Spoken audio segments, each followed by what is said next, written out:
temple that has been rebuilt, that they have at the beginning of the tribulation period.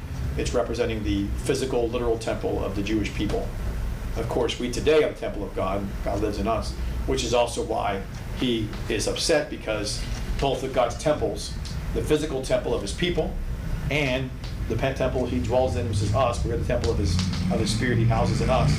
And so both of us, both us, the temple he resides in, and the temple physically in Jerusalem, have been defiled. Because those who are in Christ have been apostatizing, not good. And there's those who rationalize, they apostatized in the first half. Second half, they're rationalized, taking the mark of the beast. They're defiling the temple on both sides, and God's had enough of it. Apostasy is one thing, but now you're taking the mark of the beast. He already told you what he thinks about compromise.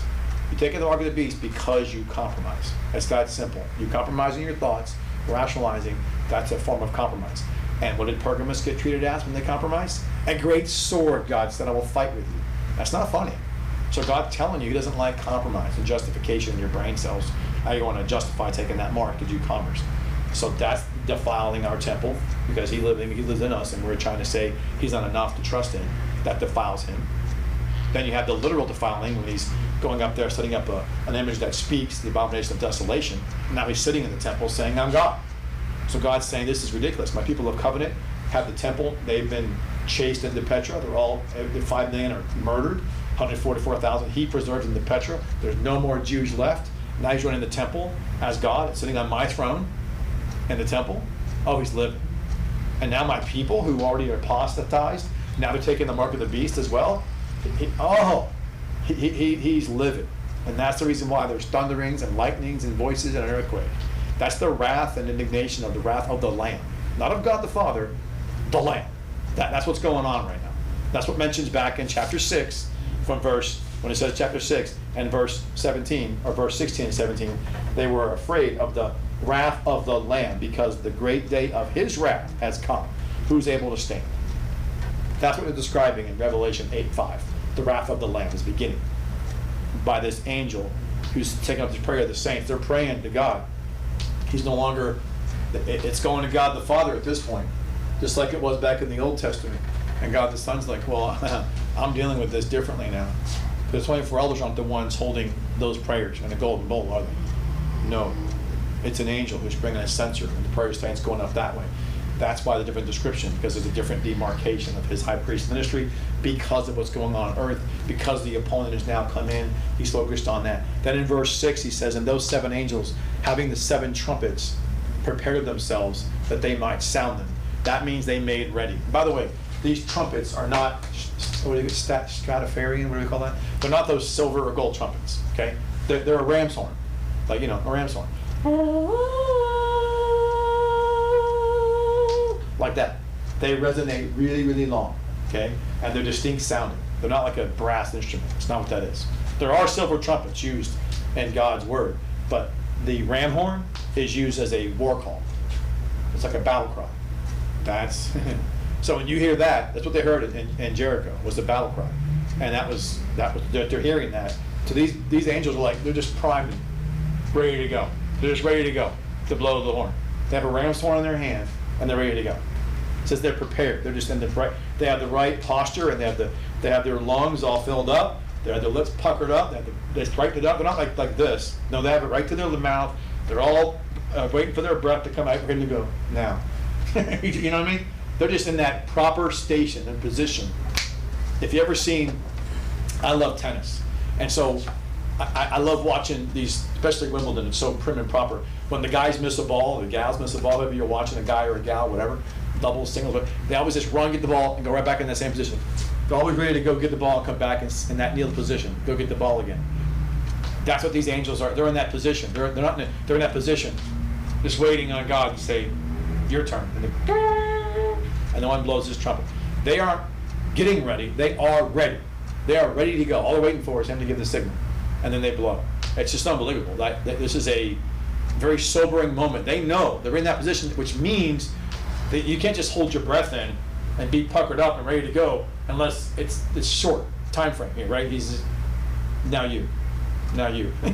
He's just going like that, like the conductor. Jesus is going, you, then you, then you. I mean, it's amazing. Yeah, Okay, several things. First of all, Vicky said, chapter 6, why was the heavens rolled up and set aside? Won't it be renovated later too? Yeah. Chapter 6:14. Yeah. So in chapter 6, 14, when you're talking about in chapter 6, when in verse 14, heaven was separated. Yes. So it was rolled up. It was folded up. That's what it actually as a representation of being folded up. So he's not dealing with that because he's dealing with the earth. So yes, there's going to be a new heaven and a new earth, as you mentioned. But in verse 14 of chapter 6, and the heaven was separated from its place, being rolled up as a scroll. He's just folding it to the side because that's what it means, folded up. It's kind of putting it to the side. So that phrasing, folded up, is kind of like to the side. So if you go back to, like, for example, in Hebrews, I'll give you an example of this. So in Hebrews in chapter 1, Hebrews in chapter 1 and verse 12, you'll see a phrasing where he says, and like a mantle that will fold up, like a garment also they'll be changed, but thou art the same, all the years shall not fail. That phrasing, that will fold them up like a mantle, is the phrasing used for the heavens will be rolled back. It's that same phrasing in Hebrews 1:12 as you have in Revelation 6:14. So in Revelation 6:14, when he says the heavens are rolled back, or it's separated and rolled up, it's the word for folded up, which has the idea when Jesus rose from the dead. Remember, he had a sarcophagus, he had the mummification from the neck down, it was a hollow shell, but the way he wrapped his head, it was a folded up to the side, as if to say, I'll be back. So he took the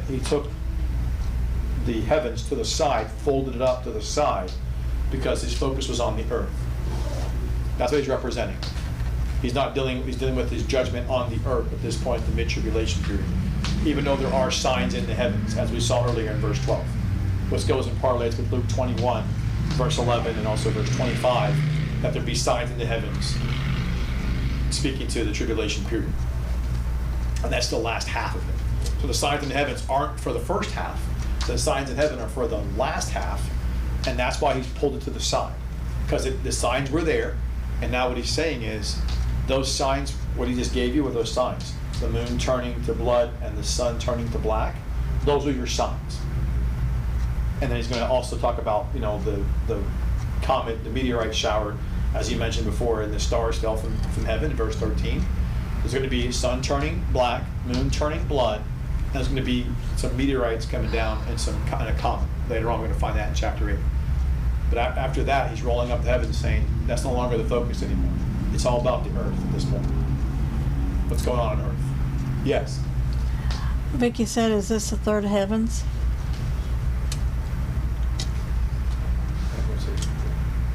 Well, no, it'd be more like the, that's a good point. It'd be more like the second heavens, because he's referring to how there's no more night sky with some lights in the sky. Because remember, he's darkening the sky during the second half. So the second heaven would be the atmosphere. Our first heaven is our atmosphere. Second heaven is space. The third heaven is God's throne room. So it's more the second heaven, because he's referring to how he's going to cut the days short from 12 hours of light to 8 hours, from 12 hours of nighttime to 8 hours. So days go from 24 to 16. There'll be nothing but dusk to dawn, or dusk to dark, every day. So the lights of the heavens, as you see, the stars, you're going to have less light. There'll be no moonlight, no starlight, basically. It'll be all dusk and hazy. That's why he says heavens be pulled back. He's referring to the lights of the stars at night. There's no more starry skies at night in the last half. That's what he's referring to. That's good. That's gone. Like I mentioned before, he's going to mention this in chapter 8, where he's going to say that the third of the day and the third of the night is just done away with. So it's all going to be dusk to dark. So it's going to be just like an ambience lighting that's going to be from the shadowy, cloudy of the lights trying to get through, but you won't be able to see the lights. You won't, like they always say in the country, you can see the skyline, the dark sky a little much better. But in the city, you can't, because there's always a haze in the city. So what's interesting is I think you're going to see more of a haze, cloudy situation going on. And so that's what you have in Revelation chapter 6, being pulled back. So in Revelation chapter 8, as we're finishing up here, we're already past time, looks like, and those 7 angels having these 7 trumpets that were prepared, again, they made themselves ready, and then they might sound them. And so when you get to this point of this, I want you to, I won't have time to finish this up, we're going to have to finish here, but I'll give you the point about this is the first and second trumpet deal with things that happen when the beast has come into power. And the first one, he says right here that the first trumpet, the first sounded is trumpet, the first angel sounded is trumpet, and there was hail and fire mingled with blood, which speaks to like a Sodom and Gomorrah type. Basically you're being stoned to death with these meteorite showers. What this is basically, it's awful. And it says, and they're thrown onto the earth, and the third of the earth was burnt up, and the third of the trees was burnt up, and all the green grass was burnt up. That's a third of the earth, the grass, and the trees. It's just the beast going forward again and doing what he's doing, going into the opponent, and it's very bad. And so when he's talking about verse 8, as the second angel sounds his trumpet, and there was a great, let's just get this out there first before we stop, but this great trumpet, and the second angel sounded his trumpet, I should say, and there was a great burning mountain was cast into the sea, and the third of the sea became blood, and the third of the creatures which were in the sea, things having life, died, and the third of the ships were destroyed. Just remember that particular that phrasing, a great mountain, is referring to in the sea is a volcano. So if you think about a volcano having burst under if you look it up, by the way, I looked it up and it's insane. So you have a volcano underwater erupting, that's insane. Now you have acidic water and acidic rain, and you have the pyroclasmic cloud. That's with any volcano. You have a pyroclasmic cloud, then you have acidic water, now acidic rain, and you also have, according to what I've read online, the things that are the most dangerous volcanoes underwater are out by the Fiji Islands. So, and that could create tsunamis over hundreds of feet tall. That's devastating. And they said there already was volcanoes underwater that have gone off, and in the past they killed over 4 million plus of sea life. So think about that. I already looked that up. So if volcanoes already erupted before, they've already killed 4 million plus sea life, and if they're underwater, they can cause acid rain, and they could also cause pyroclasmic clouds, and they can cause 100 plus foot tsunamis. You can obviously understand how you can have the earth and the grass and the trees burnt up, because then you have also all that liquid magma coming out of the water, right? It's shooting forth, and it's also it's devastating. It's a lot of devastation. Or it could be, there's also volcanoes on the edge of the land mass that could fall into the water when they erupt. So you have that also. I'm not saying it has to be underwater. I'm just saying that it is a volcano, in my opinion. When I say the great mountain that's burning, that it's going to be either on the edge of the water and part of it erupts and it falls into the water, creating all these problems, or it's under the water. But it says, again, it doesn't say there's many of them. It says in verse 8, and there was a great burning mountain. And that's particular phrasing, it's in the singular. So this particular mountain is one particular volcano that God's going to use. I don't know what it is, but it's going to be either near the water or under the water, and it's going to cause this devastation. And then the great star that Ronnie mentions is going to be actually a comet itself, which of course is wormwood, which we're going to get into that one on Friday. We'll go more into recovery from this and talk more about that on Friday. So let's end and pray, and we'll conclude our time for today. Father, thank you again for this time we've had today. Thank you for all that you do. Provide for us and give to us and sustain us and help us understand. Help us to continue to grow and learn and love more of our obedience to you and subjecting our thoughts, renewing of our minds, and just helping you to help us. Help us, Father. We look to you to help us and just help us to understand, help us to be rekindled and revitalized and always refreshed in your love and your spirit and every truth. Be with us as we come back together again in a week. And we thank you for all that you are and what you do in our lives. We ask this in Jesus, Yeshua's name. Amen. When do the sporos, you're talking about the sperma in the second half, but the sporos are the main ones in the second half that are really going together, aren't they? That's what they're going to get, they're not going to have a nice situation. I just